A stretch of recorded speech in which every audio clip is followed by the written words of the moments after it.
You are listening to the HP Outdoors Waterfowl Podcast, episode 27.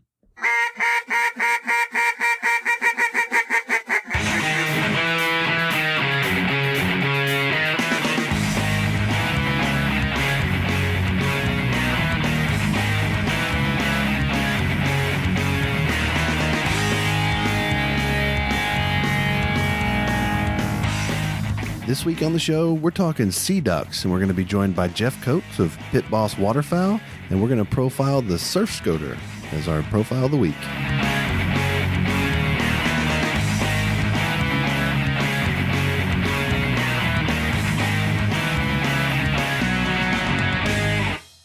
All right, welcome to the 27th episode of the HP Outdoors Waterfowl Podcast.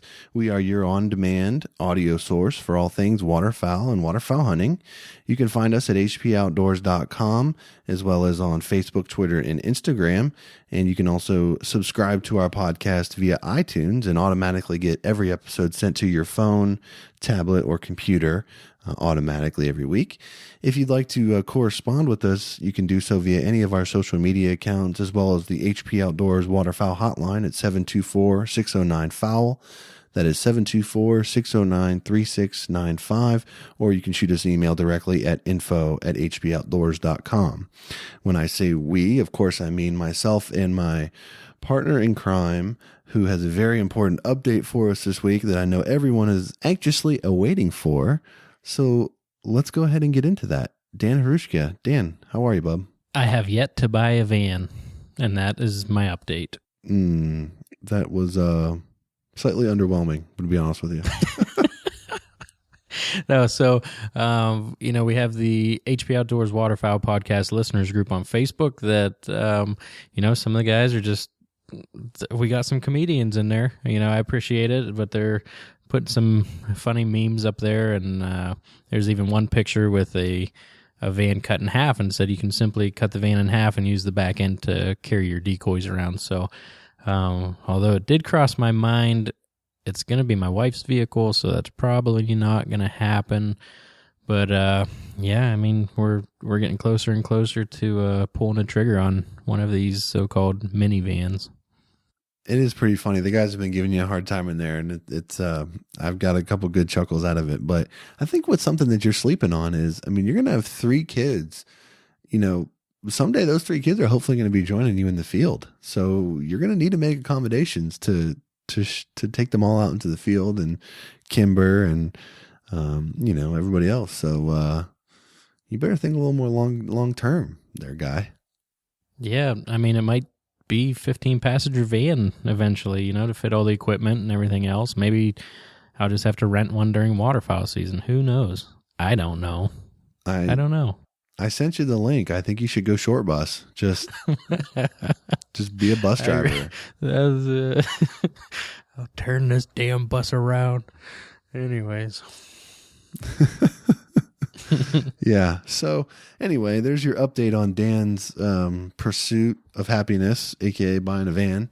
And this week, Dan, we're gonna get a little bit out of our comfort zone when it comes to the show, and we're gonna talk about sea ducks. And sea ducks are something that neither one of us have ever hunted.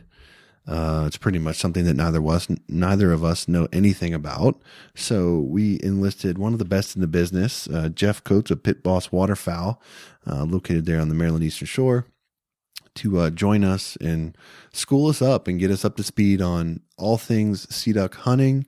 And Jeff was kind enough to be our guinea pig for our new segment that we're going to do with our guests on the show. And we do the rapid fire questions with him at the end of the interview, where we kind of just pepper him with some questions and get short, no explanation responses, some waterfowl hunting, some other stuff, just kind of having fun. So hopefully you guys will enjoy that. And then we're going to profile the Surf Scoter, the first sea duck that we've covered in our profile segment. So never seen one in the wild, I don't think, and definitely never harvested one, obviously. So it will be as much of a learning segment for me as it will be for everybody else. So lots of great stuff coming this week in the show. What do you think, Dan? Yeah, since we started hunting the eastern shore of Maryland, anything that you type in every single time you see Pitboss come up. And I mean, it's pretty much a no-brainer for us to have him on there. And I know you've been thinking the last couple of years that we need to make a trip over, and we have some good questions for him. So after this conversation, we might end up going down there. You never know. Yeah, I think he touches on a couple points of the interview that make sea duck hunting really attractive to me. So I'm not gonna get into too much of that yet, but I think sea duck hunting has a lot to offer, and it's something that I think a lot of people just overlook because it's not. I don't want to say it's not traditional, but it's just not is easy maybe in certain areas for people to just go out and do. You can't just, hop out into the swamp and pitch a couple mallard decoys out there and shoot sea ducks, and that, you got to have gear and, certain situations and stuff in place. So, it's something that I'd like to try, and, like everything else in waterfowl, it's likely something that once I try it, I'll fall in love with it and want to do it even more. So it tends to be the way it goes for me with duck hunting. But why don't we go ahead and just get into it and do this week's duck profile segment where we feature the Surf Scoter. All right, the Surf Scoter, also known as a clown bill. The male's right around 20 inches, the female's 18 and a half. And they're about 2.2 pounds and 2 pounds respectively. The male Surf Scoter, they are entirely black with a white patch on the forehead and a larger white triangle on the nape. And they have large bills, which are swollen on the top and truncated on the sides, and black feathers extending to near the nostrils. And the bill is multicolored white, red, yellow, and black, appearing mostly orange from a distance. And the legs and feet are reddish orange and dusky webs, and their iris is white. And the female is pretty much a dark-colored duck to a blackish brown with occasional whitish feathers. There are 2 whitish patches on the cheeks below the eyes. The bill is a greenish-black or a bluish-black. The legs and feet are dull orange, and the iris is pale or brown. And when it comes to breeding, the Surf Scoter occurs only in North America, and they are pretty much an unstudied duck, and particularly during the breeding season, there's not a lot of information on them.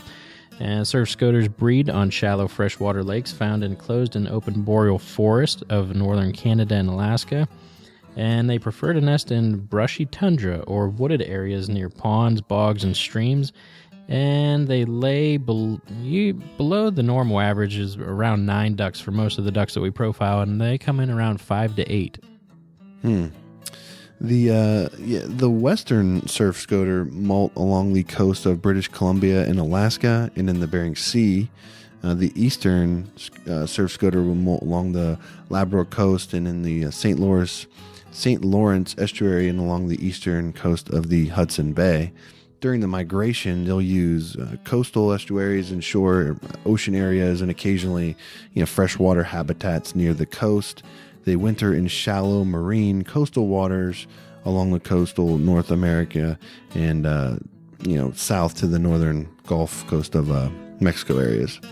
As far as population is concerned, the North American breeding population, a long time ago, between the 50s and the 70s, was estimated to be between 257,000 to 765,000 birds. In 94, they were estimated to be about 536,000 breeding birds. That was estimated for the northwestern portion of North America. And, although, like you said, they're kind of unstudied and accurate population information isn't really available for the Surf Scoter, the populations are kind of believed to be declining and have been believed to be declining for quite a little while. As far as food habits are concerned, they feed primarily on mollusks, crustaceans, and aquatic insects, small fish and green plant matter such as pond weeds and wild celery and muskgrass. Rarely will they dive in water that exceeds 30 feet deep. They do forage in the, kind of the zones of breaking waves and diving through wave crests. So there you have it, Surf Scoter profile. When I read about these ducks, Dan, it's just amazing how no matter how much time you spend in the field and how much research you put into things, there's still just so much to learn about, different ducks and the varieties and things like that. And, just the sea ducks is just a huge blind spot in my duck knowledge as far as how to hunt them, how they breed, how they feed, where they travel, all that kind of stuff. So, I'm really excited that we're covering a little bit of this because, like I said, huge blind spot for me in an area that I'm happy to get a little info on. Yeah, and even when I was doing research on this to come up with some questions for Jeff, it took me back to the Tim Schloss interview and why he's a taxidermist, and it just the wide variety of waterfowl that's out there, especially when you start looking at all these sea ducks. Like, no wonder why he enjoys what he does, and he gets to see the different species that come in there all the time. And I mean, some of these ducks are just absolutely beautiful, and you put that on top of the diver ducks and the puddle ducks. I mean, it's just like you said, I'd like to learn more about them, and I think we have a good interview coming up. Yeah, and the cool thing about that I'm learning about sea ducks is when you put how you hunt a sea duck versus how you hunt diver ducks versus how you hunt Canada geese or snow geese or puddle ducks. There's just so many different ways to enjoy waterfowl hunting, and the way that you pursue them, the habitat that you pursue them in, all of those sort of things, just the variety and the pursuit. It's just awesome for me. And I really enjoy doing that in the variety of different ways. And I'm really looking forward to getting on my first sea duck hunt. And, if I'm being honest with you right now, likely my first sea duck hunt is going to be with our guest on this week's show, Jeff Coates of Pitboss Waterfowl. He's close to us here in Maryland, and like you mentioned earlier, you can't go and search anything on sea duck hunting in Google and not find somebody saying something positive about him and his operation and his outfit. So he was gracious enough to give us a little bit of time, and we're looking forward to sharing with you all our interview with Jeff Coates of Pitboss Waterfowl.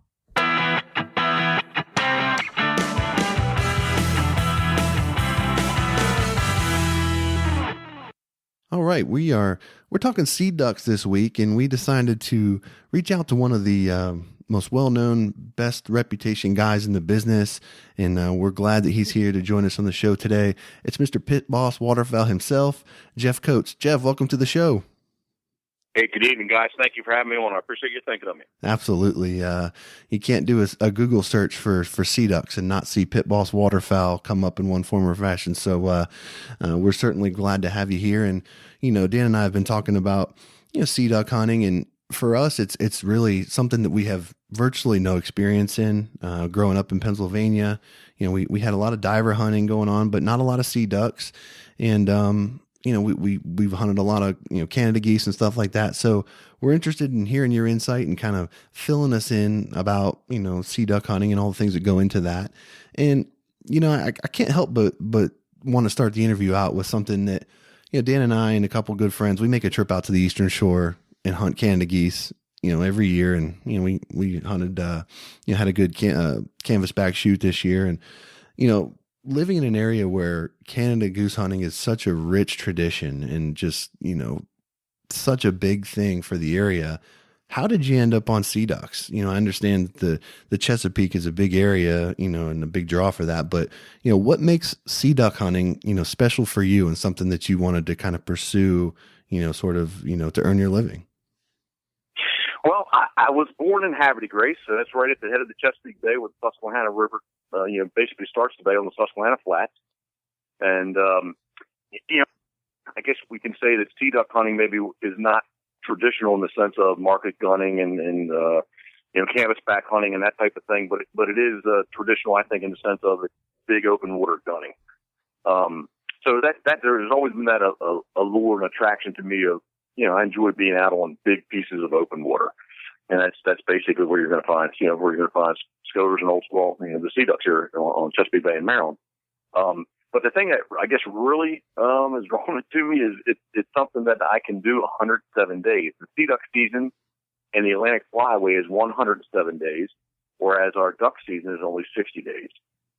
So there's many, many more days that I can target sea ducks. There's certain days where, obviously duck season and sea duck season overlap and both are open, but there's many more days that, sea ducks are open when regular ducks are not. And with guiding, I think that, there's an implied, if you will, I mean, we kind of go back and forth, on this topic or this subject. But, when you go with a guide, I think it's assumed that you're going to, even if you don't shoot your limit, that you're going to see your limit of birds. And so sea ducks are something that, offers that pretty much day in and day out for not necessarily the whole 107 days, because the season does open early. And those early dates are not as, early October is not as good as, let's say, the end of October. But generally, I mean, it does give you, I hate to use the word guaranteed, but, kind of some guaranteed shooting, if you will. Whereas with other ducks, especially in Maryland, other ducks during that 60 days, that's not the case. So I think that, kind of, 107 days, the open water and, again, I can't use the word guaranteed, but definitely, active social shooting is what's kind of always drawn me to it. Yeah, it's pretty. I mean, it's understandable that it's almost double what you can shoot puddle ducks with. So 107 versus 60, that's almost a double the season length. So what are the bag limits like when you're talking about the scoters or old squaw? Well, the Atlantic Flyway, the sea duck limit for the special sea duck season is actually the U.S. Fish and Wildlife, the framework for the Atlantic Flyway. It's actually 7 bird limit. Maryland chooses to take 5, and it doesn't matter the 5 or the 7 birds. You can't have more than 4 scoters in that bag limit. So even the states, for instance, to the north of me, New Jersey, Delaware to the south of me, Virginia, North Carolina, they have a 7 bird sea duck limit. But even at that 7 duck limit, you still can't have more than 4 scoters. So it's Gotcha. it's something that's early on you used to be able to shoot 7 scoters, and they've kind of had that little separate scoter limit inside the sea duck limit, if you will. Nice. And then you said that usually earlier in the season the migration isn't as good. Could you talk to that? Is it later? Is it similar to like diving ducks? It's if we drew a graph, it's a very sharp, steep incline where it starts. So let's say, for instance, past year, October 1st, the season opened, and you're really going to find, pretty much 0 as far as scoters. So scoters are going to be the first ones that come down, and at least in Maryland. And so you're really not going to find a whole lot. But usually by the 15th, 18th, 20th, there's a very steep, sharp incline, and you actually get large groups of migrating scoters. So there's I usually think, like really through November is really the peak of the bigger bunches of scoters. The very last day of the season, January, this year, 31st of January, you're still going to shoot your limit of sea ducks. It's just that they change up their patterns. They've been here, they've broken up, and you don't really find them in large bunches anymore. Where earlier in the season, not to contradict myself about early October, but in the October, November, December, January seasons, earlier in that season, or those months, if you will find larger bunches of migrating birds. So when you talk about, changing patterns and, that kind of stuff with the sea ducks, again, never having hunted them and not knowing much about them, sort of in general, what are you looking for when you're out there, scouting for birds? I mean, for the guy that has no experience on the water, like you said, it just looks like a big open flat of water. How do you go about patterning birds in that kind of environment? It pretty much is that. It is pick the body of water. They're big pieces of water. It's really kind of, at least here in Maryland, you're really not going to find scoters and old squaw, very close to the shoreline. And in fact, I'm just going to back up a second or two. In that special sea duck season, the 107 days, to be 100% legal letter of the law, I must be at least 800 yards from any land. So we are not up against shorelines. We're not up against islands. We have to be right out. To take advantage of the 107-day special sea duck season, we must be at least 800 yards from any land. So what am I targeting?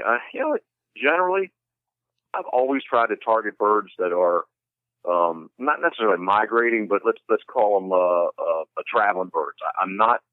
I bet you all the years that I've done it, probably 95% of the time of all the days that I've sea duck hunted, I'm always kind of catching birds in between where they start in the morning and where they end up, mid-morning or in the afternoon. It's rare that I actually, especially for scoters, it's rare that I actually would set up on a feeding area. I'm always kind of in between, in between where they are and where they end up.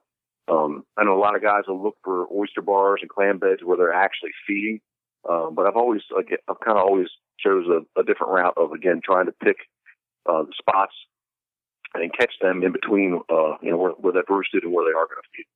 Old school, a little bit different. Old school, you're going to find everywhere. They are a much different animal than the long-tailed duck. They are a much different animal than the scoter as far as their habits and how they react to decoys and actually how they, how we gun them. But, especially for the scoters, like I said, I've always kind of been in between where they start and where they end up. Yeah. Or at least try to be. Yeah. Well, that makes a lot of sense because, you're hunting in an area where as long as someone's got the proper boat and equipment, I mean, I guess they could pull up and hunt, just as much as any other spot as you can. So, if you try to sort of, think a little bit differently and a little bit more outside the box, I would assume that would give you some more opportunities. And, you kind of, led right into what my next question for you was going to be, being that you have to be at least 800 yards from land to take advantage of the full season, Mm-hmm. you're doing most of your hunting from boats. Talk about, are there opportunities to hunt them from the shore, and what does that impact as far as the season and your, how many days you can hunt them that way? Well, from shore, they're really going to fall into the 60-day ducks. So during the days that only sea ducks are opened, you can't. If there are some areas where, let's say, you have an offshore blind or a shore blind on a point that the birds are kind of traveling and trading past. Really, the only days you're going to be able to shoot them if you want to say target them from land, it's really only going to be during that 60 days, the 60-day regular duck season. Gotcha. When they fall into that duck, for the regular duck. But in Maryland, you're just not going to find them, really close to shore. I've been fortunate to have the opportunity to travel, kind of north, south, east, west, and been in Alaska shooting sea ducks. And you get, especially on the West Coast, I mean, it's kind of the funny thing where we're sitting there, kind of trading stories and talking back and forth. And I'm telling them about the 800-yard rule, and they're like, Jeff, 800 yards, we're sitting on shore shooting scoters. They have on decoy 20 yards, let's say in the Puget Sound in Washington. And, good friends that I'm with, they're saying, Jeff, 800 yards out there, the water is 1,200 feet deep. There is no way that we could target that bird.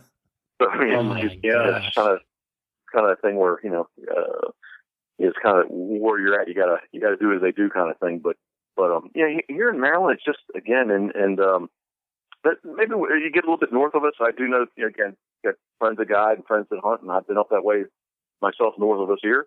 There are some spots from shore that you can, for instance, eider, you can do very well, sitting on rocks, rock piles, rock ledges, and, the eider do very well. But I think the difference there in those places are the rocks equal muscles attached to those rocks. And Maryland is a very flat, sandy, geographic terrain. So you don't really, if we did have rocky shorelines and you did find rock piles, for instance, on a jetty, there's man-made rock piles, if you will. The muscles are attached to those rock piles, and you will find scoters and sea ducks up against those. But I mean, there's very, very the opportunity is very limited that you're going to find. The type of I guess we could call it, not that stones are necessarily a habitat, but stones would be a very good place for that. You'll find little blue mussels attach themselves to these stones. And that's, I guess, why you would find in those other areas where you're going to find the sea ducks very close to shoreline, if you will. Yeah, and we always ask the question, why do birds want to be in a specific area? And most of the time it comes down to food. So, a lot of that makes sense.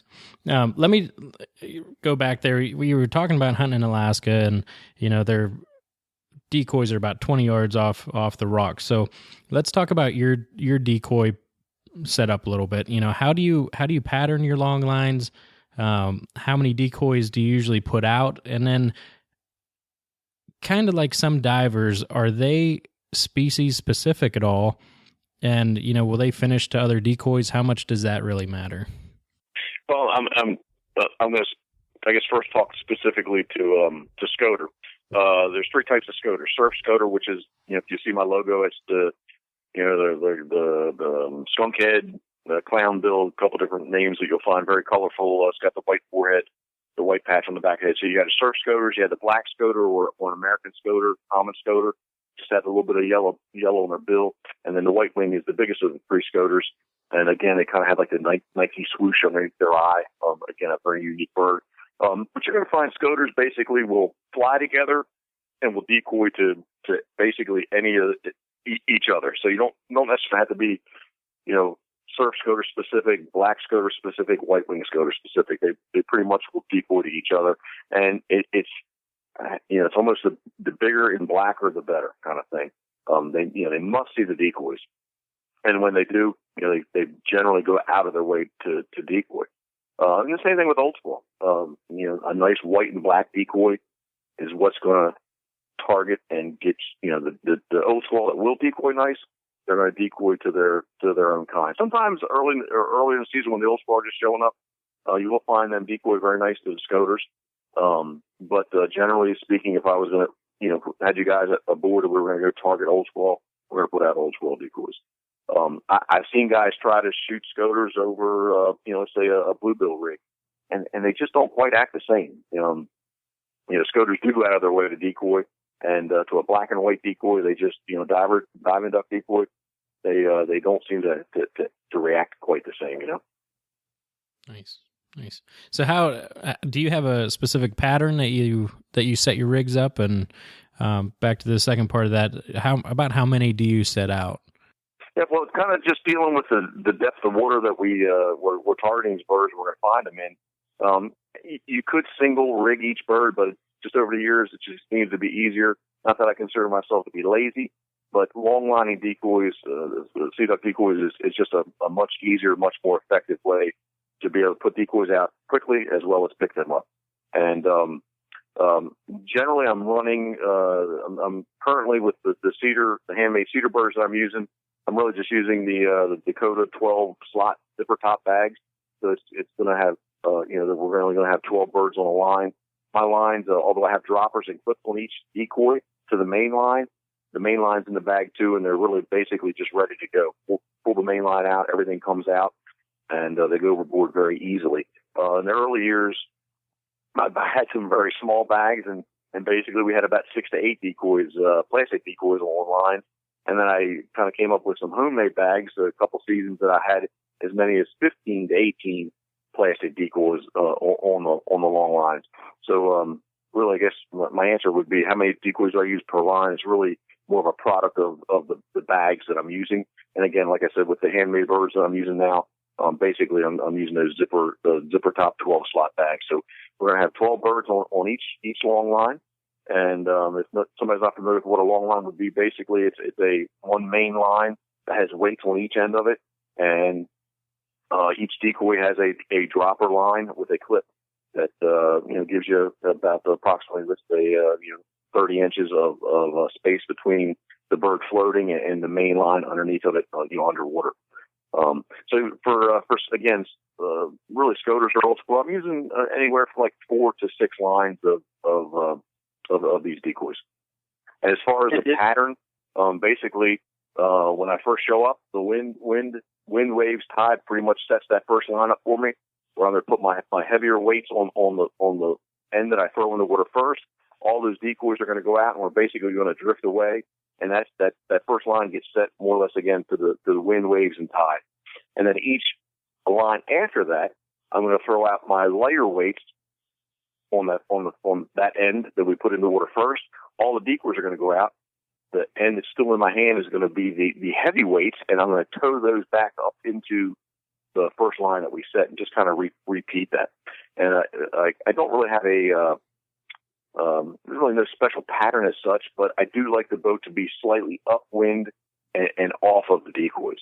And generally, again, especially with scoters, you'll find that they generally some will land short on you, but generally they go to the biggest bunch of decoys in the upwind side of those decoys. So it just kind of offers everybody with the best shooting. And with guiding, I like to have everybody from a safety standpoint and hunting enjoyment standpoint, I really like everybody to be looking in the same direction and kind of shooting in the same direction versus, having decoys all around the boat, kind of in a, I won't say helter-skelter way, but just basically having an array of decoys all around the boat. I like to have all my decoys in one area so that everybody's looking in the same place. And when birds decoy, everybody from a safety standpoint, everybody's shooting in the same direction. Yeah, no one likes to get ear blasted either, so that's a good point. So let me ask you just what's the water depth like out in the bay? Like, because you were saying is a long line rather than the singles. So if you were to put singles out, like what water depth do you hunt in? Minimum would probably be 8 feet, and probably the maximum would be up to 50 feet. So anywhere from that, I know it's kind of a big number there, or a big range. But really, the shallowest would be 8 feet and up to 50 feet deep.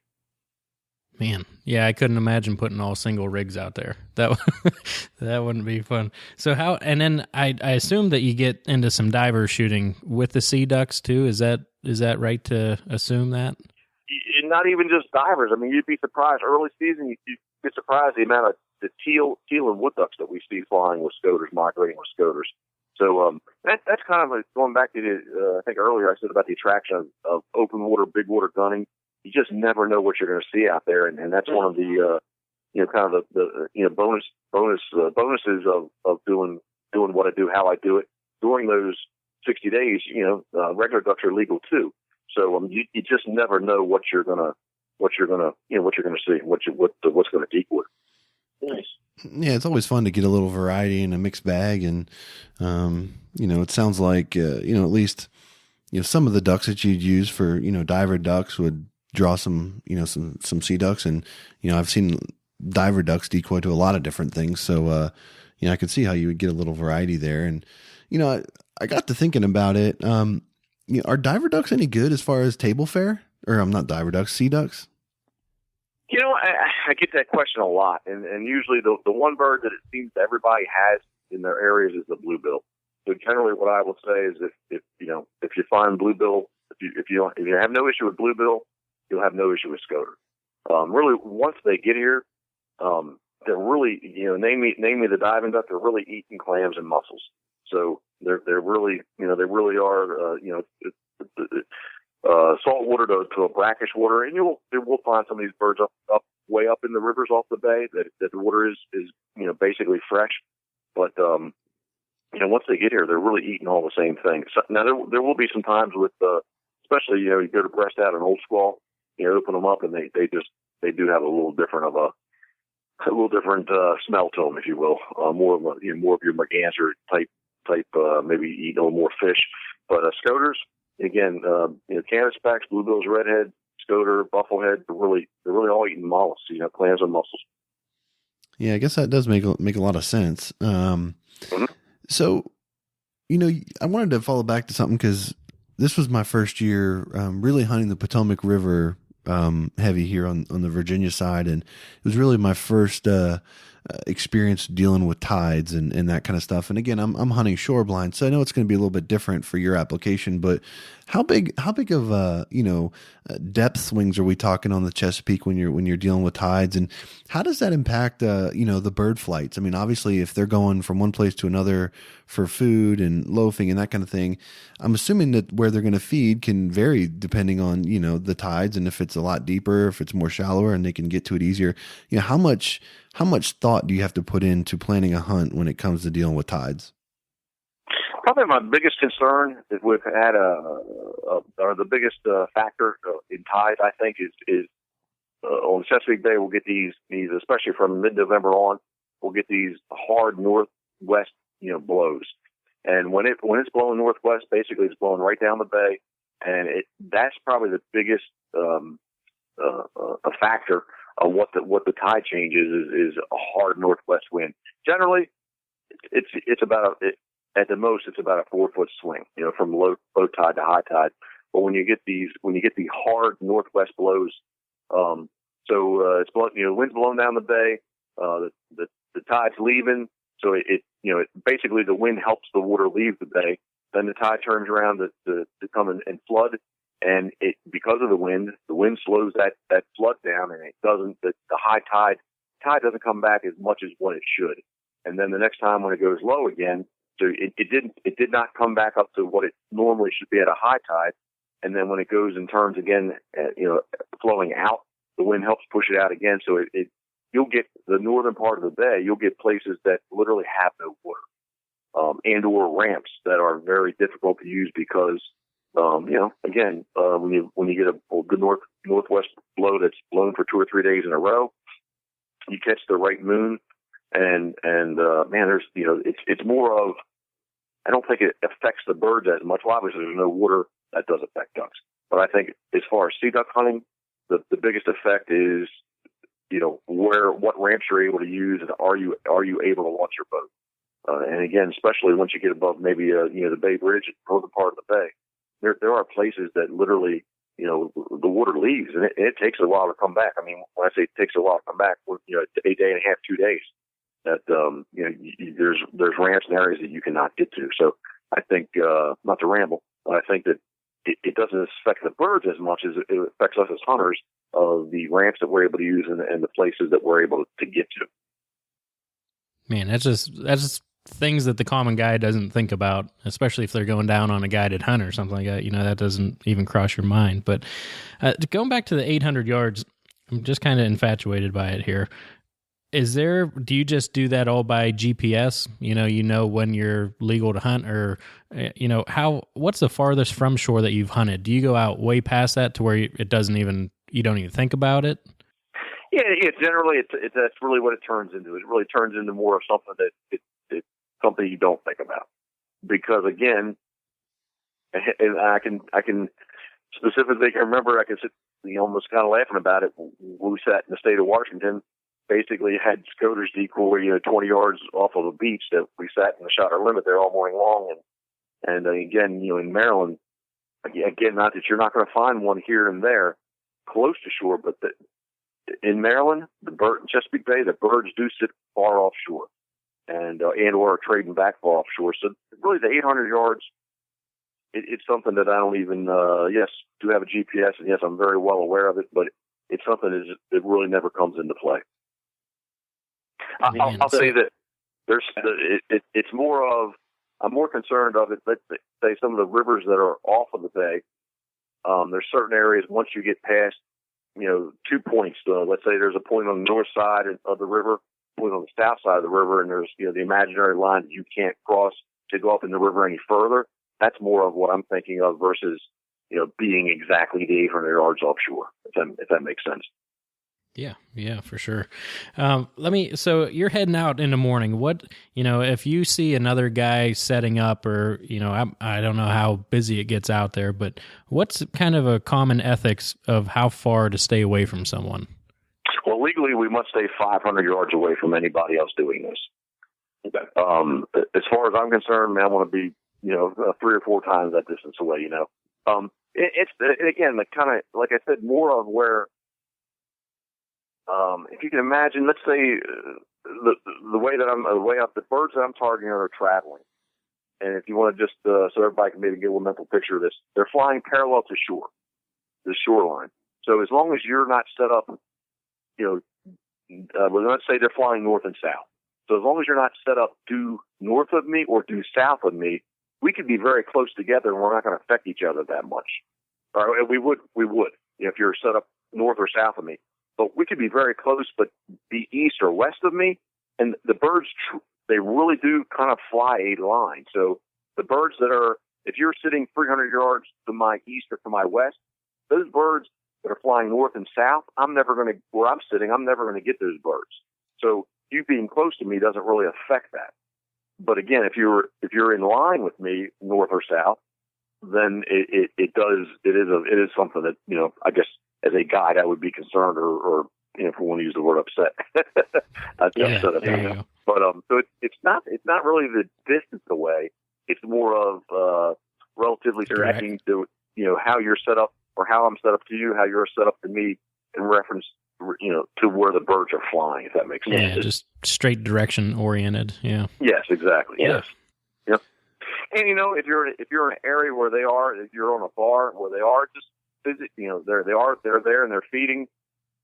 Yeah, they're just trading around anyway. And it doesn't really, you could be 300 or 400 yards apart, and it's not really going to matter just because there is no defined, path or lines that they are flying. So it's, I guess, maybe like with everything, it's kind of area specific to what you can get away with or what you can't get away with. But letter of the law, we should be 500 yards apart. The hunting here in Virginia was the first time I've ever had to deal with blind laws and things like that. And, dealing with having to be 500 yards from another licensed blind and that kind of stuff. And, initially I thought I just was really kind of unhappy about that. And, because initially I had problems getting access to places and that kind of stuff because it's all licensed up. But now that I've been able to find, access, I actually kind of like it because, it really does take that pressure off of when you're hunting, an area that another person could just as easily walk in there and hunt as you can. It's nice to have that built-in buffer where you don't have to, stress it, to use a deer hunting metaphor. It's like you don't have to worry about that guy walking under your stand at daybreak, trying, bumbling through the woods and stuff. So it's kind of nice to have that. And, I didn't realize that they had them like that in Maryland as well. So it's good to hear. And I think it does kind of preserve the hunt for everybody, especially when you're trying to run a business. That's the last thing you want, somebody coming and setting up in your lap. And, yeah, for sure. So, yeah, Maryland is very regulated in that sense. And, I don't know if you're aware of it or not, but the eastern shore of Virginia, which I've actually had some permanent blinds in eastern shore of Virginia, there are no blind laws or regulations. It's kind of a wild waterfowl on the eastern shore of Virginia. I kind of find that funny from, one side of the day to the other, how quickly the laws change. Yeah, no, that's interesting. I didn't realize that little piece over there didn't have the same rules and stuff that we have kind of on this side, but I could see how that could get a little hectic at times. But sometimes, yes. Hey, as I'm sitting here thinking about, just sea duck hunting and how it just, there seems to be some similarities as far as, how you go about hunting them and the thought process that, you would have on, similar to a diver hunt and that kind of stuff. But what kind of weather are you looking for when you're out there sea duck hunting? I mean, do you want, clear blue skies? Do you want cloud cover? What's an ideal weather day for you out there? Well, some days I think sun is good. They have to see the decoys. Some days I think, cloudy overcast is good because, I think sometimes the black decoys on the gray days show up very good. But the thing day in and day out, I can assure you, whether it's sunny or it's cloudy or snowing or raining, I need wind. If there's no, wind makes waves. And if there's no wind and it's totally flat, it's hard. You're sitting there in an open boat with, even if they're the nicest handmade decoys in the world that are not moving. They're sitting there on flat glass, calm, slick water.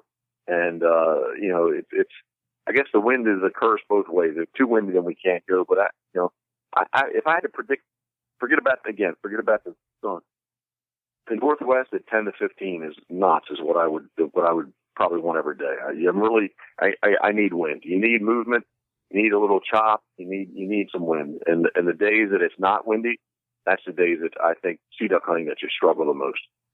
I kind of had a feeling that you're going to say that, and I was curious. I was thinking in my mind, what's the max wave height that you can safely get out there and hunt, and what's the largest that you've been out hunting in and kind of had to deal with? Yeah, we've been in some pretty stiff winds.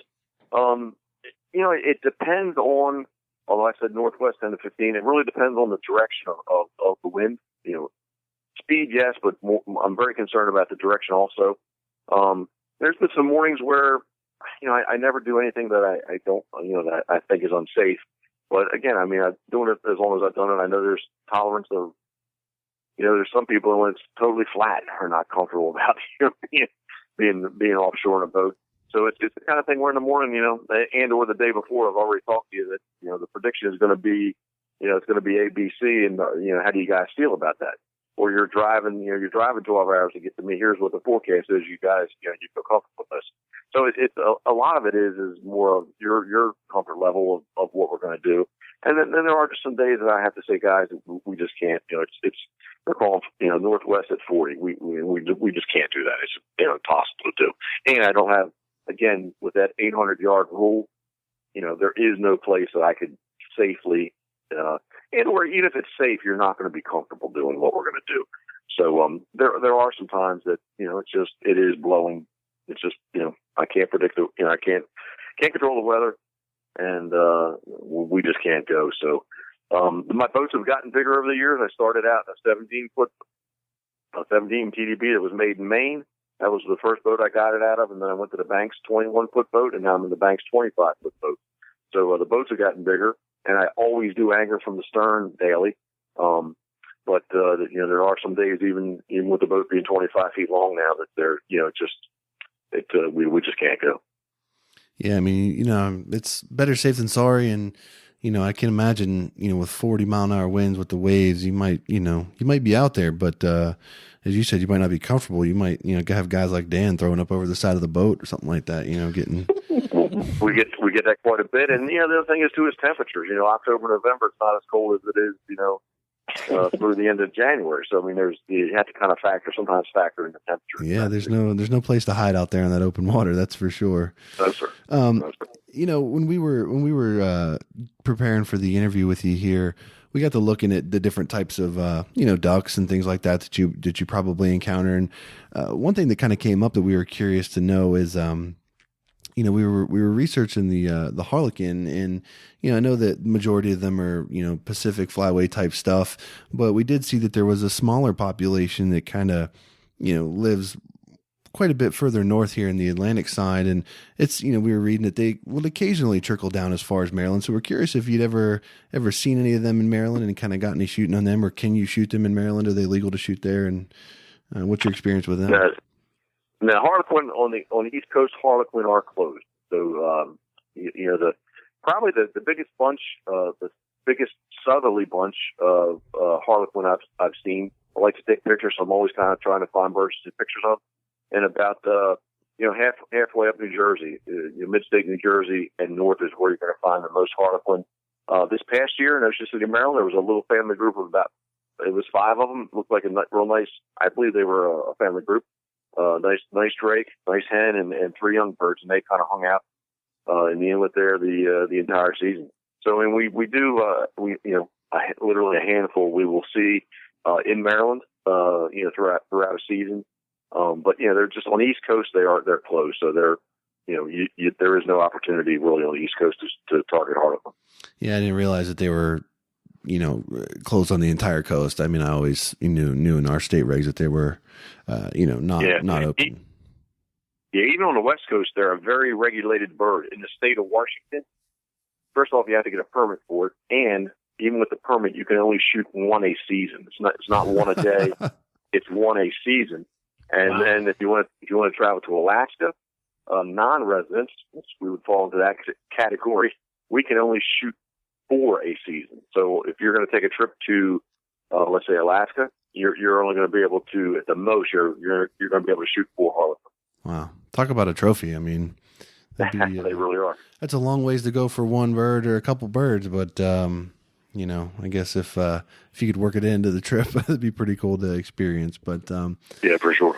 So we've covered a lot here. Talking about just the sort of the basics and some of the general stuff that go into sea duck hunting. And what we'd like to do now is what we're starting a new thing with our guests on the show, and it's sort of a rapid fire question and answer. So we're just going to kind of hit you with some questions, some hunting related, some not hunting related, and you just give us the first answer that comes to mind, and we'll just kind of roll through this if that sounds good to you. Let's do it. All right. First question: have you ever had anyone fall out of your boat? No, I've had plenty of people get sick, but no one fall out of the boat. I've had gun parts and pieces fall overboard, but never an entire gun. All right. Do you cook out on the water? Breakfast, lunch, I love anything? to cook out of the water. I think it kind of adds to the experience, and with the bigger boats that I've got, I just thought try to do a seafood. As long as it's not too windy, try to do a little seafood dish every morning. Fantastic.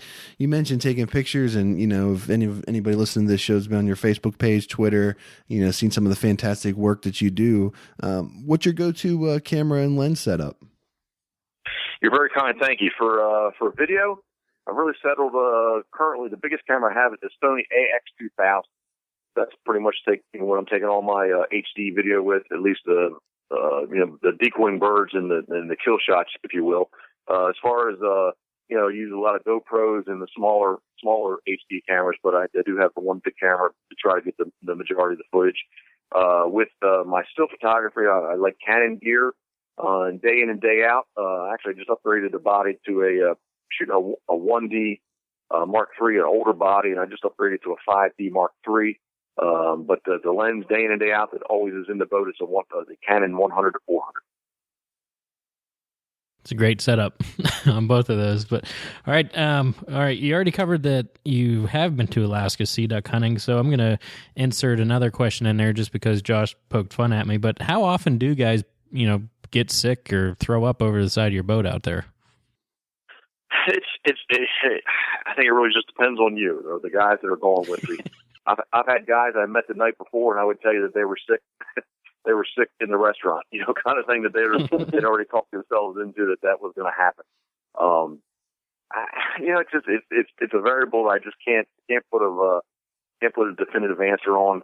But it definitely has to do with the emotion for sure. But to give you an idea, if I guide 90 days, this last year with 90 days, I bet you maybe 10 guys out of the 90. And I bet you some of those guys probably had a few too many pops the night before that might have had a little influence on that too, or something like that. Maybe for sure. We've talked about trophy ducks and stuff like that. Is there a duck that you haven't killed that's on your bucket list? I tell you, I was talking about this the other day. I really would like to go to probably more Mexico than necessarily the West Coast, but the black brant, Pacific brant, is a bird that's on my list for sure. As far as ducks, I mean, I've never had a chance at a cinnamon teal. Ducks, I've been very fortunate for the tree ducks down south. I've been many different places, north, south, east, west for ducks. But the one bird that has kind of eluded me would be the black brant, and I guess if I feel safe enough to go to Mexico, I think that's where I want to go try to do it. Nice. All right, Jeff. In your opinion, what's the biggest threat to duck hunting today? Ooh, man. I don't know. I guess there's a couple different ways I can answer this. I can tell you this: the 107-day sea duck season that I mentioned, I think we're going to be good for another season at least. But they're going to basically the 107-day sea duck season came about because they said an unutilized resource. It was given opportunity to give more people to utilize the unutilized resource. And now today, with the 107-day season on the Atlantic Flyway, they say the underutilized resource is being overutilized. And, I won't mention anybody's names here in the state of Maryland, but I've had guys at the state level that are very in tune with the federal level tell me that the internet is one of the biggest factors that they've used into basically, I guess, I'm kind of stuttering, but I won't say tasteless piles of dead birds, but basically guys that are on the Great Lakes shooting with the 7-bird limit that are shooting 80, 90 old squall at a time that they know, and they're showing pictures of the 90 birds lined up, and they pretty much know that they're just getting pitched and thrown away. And that's one of the reasons why, why we're one of the factors that's going into they're going to drop the sea duck, the special sea duck season, and make sea ducks a regular duck, if you will. So to answer your question, I almost want to say kind of some of the stuff that I see on social media and some of the, I guess, maybe, I don't know if it's age specific, but just the way that some people want to express themselves, publicly and socially, for the way that they hunt and how they're hunting and the way they want to show off, or I guess show off the word, show off the way that their kill, if you will, or their bag. I don't know if I'm saying it quite the right way, but trying to put it in a nice way. But basically, I think that some of from within is probably our own problems. I think is what is a threat to hunting. You know what? I completely agree with you. And before you even answer that question, I would have answered it very similar to the way you just did. Social media, I think, can be a great thing, but unfortunately it seems to have created a monster in some regards, and in some ways that, you know, things are displayed, and just, you know, there's enough people out there that want to bring hunters down, you know, for their own reasons. We don't need to give them any more, but that's probably another conversation for another day. So, yeah, I mean, I you know, I have a smile on my face, but I believe, you know, I kind of rambled there a little bit, but I do believe what I just said to be true. So. Yeah, well, I tend to agree with you.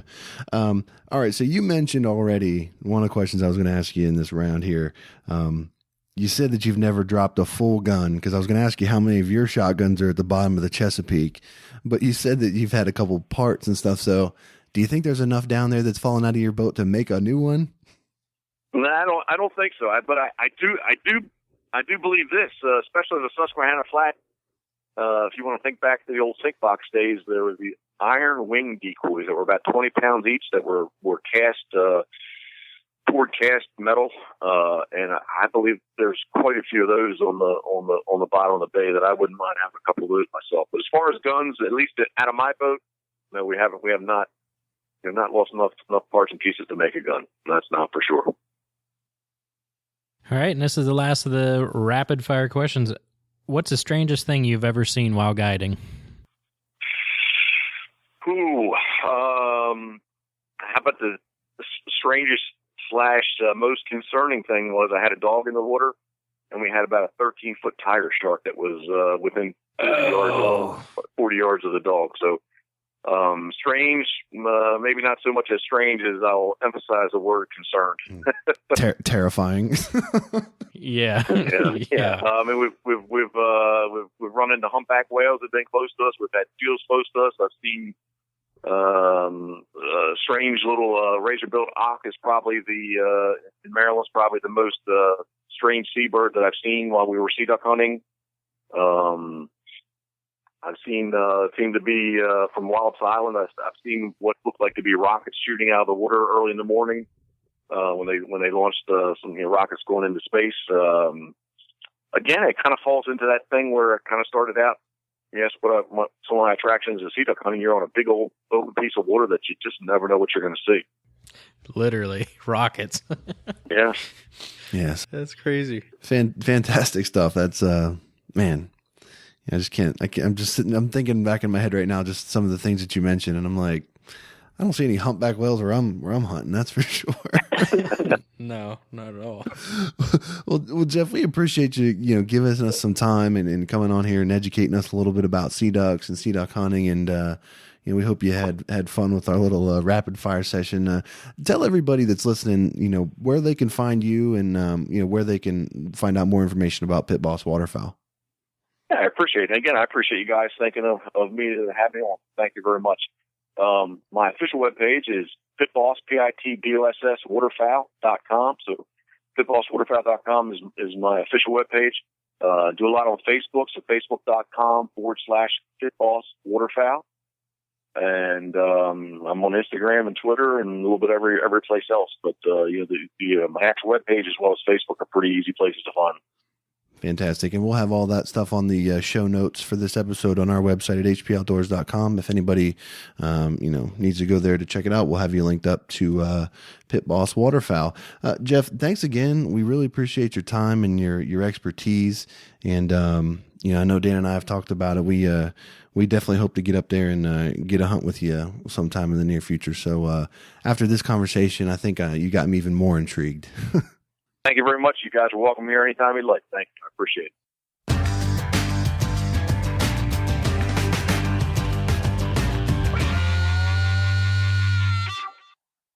All right. We would like to thank Jeff for giving us some of his time. And as he mentioned, you can find him on a lot of different places, Facebook, Twitter, his website. We will have all of his stuff linked to the show notes of this episode on hpoutdoors.com. So you can go there and find all of that for him. Dan, I'm looking forward to hunting with Jeff, and I know you are too. I'm also looking forward to seeing you bellied over the side of the boat, throwing up your breakfast, because I know that's probably a move that you would pull. Why do you say that? Just your history. I don't. The thing is, one of my first deep sea fishing experiences, I definitely was thrown up like the entire morning, and then I ended up sitting on the inside of the boat, and some middle to late aged woman just rubbed my back the entire time. But yeah, if I saw blue the rest of that day, I was puking. So, but I've been good since then. I know it's not surprising to you, but since then I've been on a couple other deep sea fishing where I've took Dramamine and I was completely fine. So I'm sure that I'd be able to handle myself if that's what you're questioning. Middle to late aged woman? How creepy is that?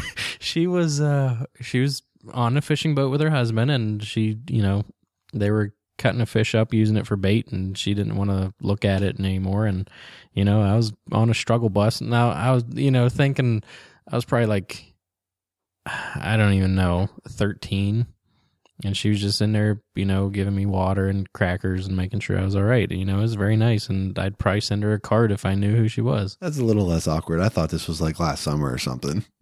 No. Well, you can be sure that I'm not going to be rubbing your back or anything if you decide to get all crazy when we go hunting. So you can forget that idea right away. Yeah, I would be embarrassed if I was, if you figure he takes out 4 guys a day and he guides 90 days a year, you're looking at 360 guys. He says about 10 guys a year throw up. It would be my luck that I would be that one at least one of the days. I agree. It sounds something like something you'd pull.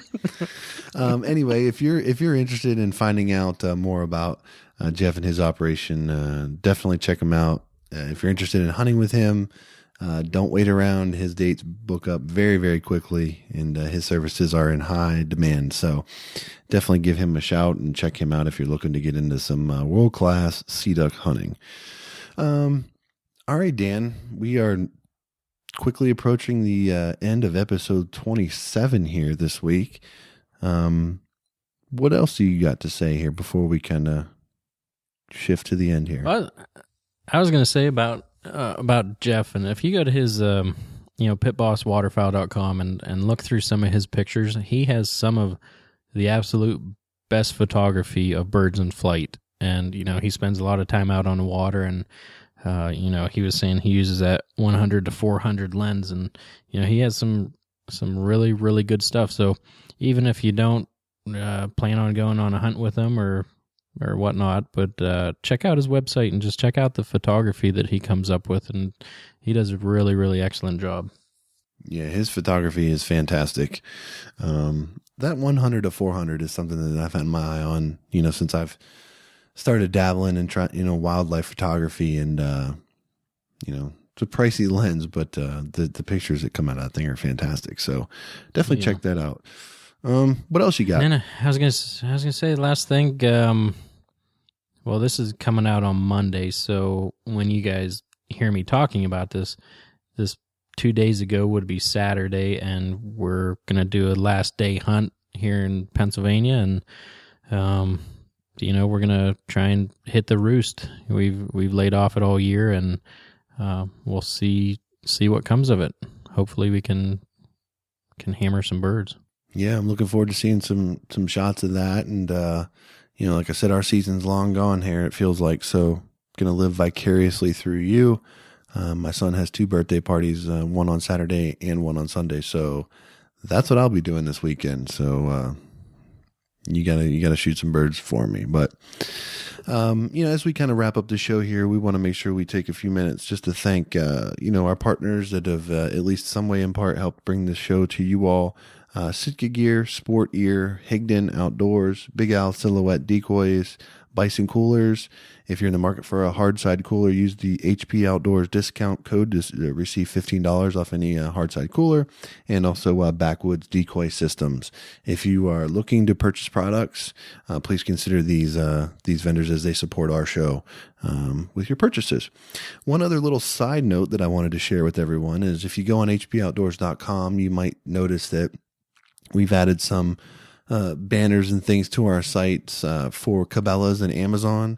We do now have affiliate links with both of those companies. So if you purchase a product through any of the links on our website, the banners, Cabela's or Amazon, we will receive a small referral commission for that purchase at no additional charge to you. So any support you would like to throw our way to help fund the show, we certainly appreciate that. And to those that have already been using them, thank you so much. And we really do appreciate that. Dan, anything else here before we wrap up the show with the parting shot? I mean, do you want to talk more about my caveman diet, or are you good to go? I'm not particularly interested in the caveman diet, but if you feel the need to share some of that, I know you're pretty fired up about it. I mean, go for it. I guess I'll just give an update. Today is 10 days without soda, and for me, Coke Zero was a staple in my diet. Sometimes that was my entire diet. So for me, that's a big deal, and feeling good, getting back into working out, and that's that. So that's about all I have. Well, you got to start somewhere, and I think what's research say? It takes 21 days to make something a habit, or something like that. I think I read somewhere. So you're almost halfway there, and stick with it. So okay, I'm going to go ahead and transition here and close out the show as we always do with this week's parting shot. So this week's parting shot is actually talking about an interview that we recently had on this show that we're going to be bringing you here in a future episode. And we had a chance to interview one of the biggest names in waterfowl and waterfowl hunting.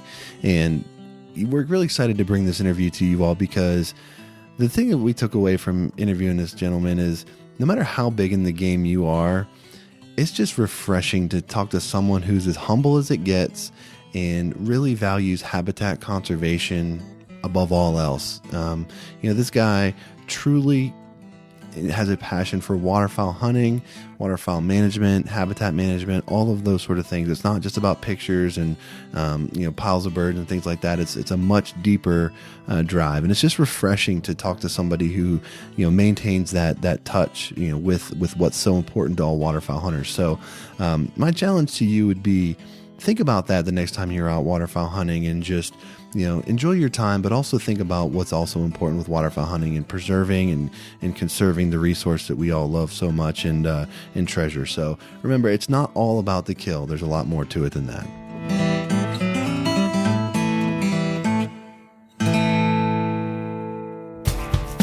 All right, that does it for episode 27 of the HP Outdoors Waterfowl Podcast. We hope you enjoyed our conversation with Jeff Coates of Pitboss Waterfowl and our preview of the profile of the Surf Scoter. If you want to catch up on any of the old episodes of HP Outdoors Waterfowl Podcast, you can do so on iTunes. If you haven't had a chance to do so, please feel free to give us a rating and a 5-star review. We would appreciate that immensely.